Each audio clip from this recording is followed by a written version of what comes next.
পাঁচবারের বিশ্ব champion Brazil Copa আমেরিকার শিরোপা জিতেছে মাত্র 9 বার। মাত্র 9 বার বলার কারণ হলো ব্রাজিলের চির প্রতিদ্বন্দ্বী আর্জেন্টিনা এবং প্রতিবেশী উরুগুয়ে জিতেছে 15টি করে কোপা আমেরিকা। প্রশ্ন হলো, বিশ্ব ফুটবলে যাদের রাজত্ব সেই ব্রাজিলের কোপার শিরোপা কেন কম? উত্তরটাও কিন্তু কঠিন নয়। যারা ফুটবলের খোঁজ খবর রাখেন তারা ভালো করেই জানেন কোপার সবগুলো আসরে ব্রাজিল অংশ নেয়নি।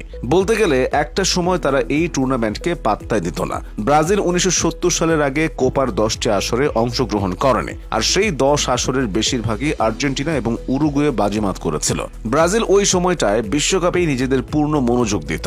সে সময় পেলের হাত ধরে তারা 3টি বিশ্বকাপও জিতেছিল। 3বার বিশ্বকাপ জেতা ফুটবলের রাজা পেলেও কোপা আমেরিকার মাত্র একটি আসরে খেলেছিলেন। এই টুর্নামেন্টে প্রায় দ্বিতীয় সারির দল পাঠাতো ব্রাজিলিয়ান ফুটবল ফেডারেশন। ব্রাজিল আরও বেশি কোপা খেললে নিশ্চিতভাবেই দলটির ট্রফি বাড়ত, আর অন্যদের মতোই 1967 সালের পর থেকে 1974 সাল পর্যন্ত কোপার কোনো আসর অনুষ্ঠিত হয়নি।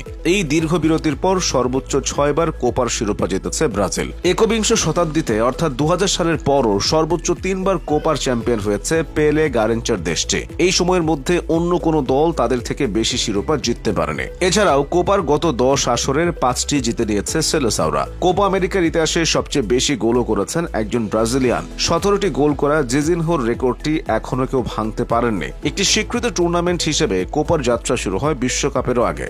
এমনকি ফুটবল বিশ্বকাপ শুরুর আগেই হয়ে গিয়েছিল কোপার 1 ডজন আসর। 1916 সালে শুরু হওয়া এই টুর্নামেন্টে প্রথম 2 আসরেই শিরোপা ঘরে তোলে উরুগুয়ে।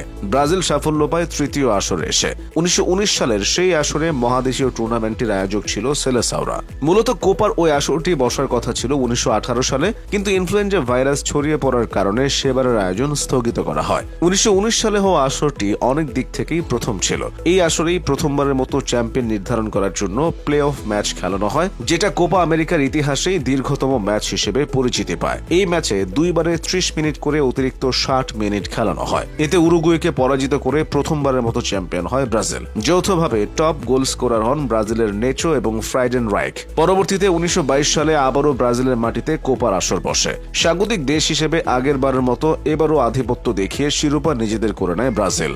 ফাইনালে তারা হারায় প্যারাগুয়েকে। তবে দ্বিতীয় ট্রফি জয়ের পর তৃতীয় ট্রফি জেতার জন্য ব্রাজিলকে অপেক্ষা করতে হয়েছিল 27টি বছর। স্বাগতিক দেশ হিসেবে কোপায় ব্রাজিলের ভাগ্য একটু বেশি সহায় হয়। 1949 সালের কথা। তৃতীয়বারের মতো এই টুর্নামেন্টের আসর বসেছিল ল্যাটিন আমেরিকার দেশটিতে। সুযোগটা হেলায় হারায়নি ব্রাজিল। তৃতীয়বারের মতো কোপার শিরোপা নিজেদের করে নেয় তারা। সেবার ফাইনালে প্যারাগুয়েকে হারিয়ে 27 বছরের গ্লানি মোচন করেছিল সেলেসাওরা। এরপরই ব্রাজিল ফুটবল ফেডারেশন কোপা আমেরিকার প্রতি অনাগ্রহ দেখাতে শুরু করে। একের পর এক টুর্নামেন্ট থেকে নাম প্রত্যাহার অথবা দ্বিতীয় সারির দল দিয়ে কোনো রকমের অংশগ্রহণ, কোপায় এভাবেই চলছিল ব্রাজিলের পথ চলা। তাই কোপার চতুর্থ শিরোপা জিততে তাদের আরো 40টি বছর লেগে যায়। 1989 সালে চ্যাম্পিয়ন হওয়ার পর 1997 এবং 1999 সালেও এই ট্রফি ঘরে তোলে সাম্বার দেশ। পরবর্তীতে 2004 এবং 2007 সালে পরপর 2 বার ফাইনালে আর্জেন্টিনাকে হারিয়ে কোপার ট্রফি ক্যাবিনেট আরো ভারী করে ব্রাজিল। সবশেষ তারা শিরোপা জিতেছে 2019 সালে স্বাগতিক হিসেবে। তবে 2021 সালে ফাইনালে আর্জেন্টিনার কাছে হেরে স্বপ্নভঙ্গ হয় নেইমারদের।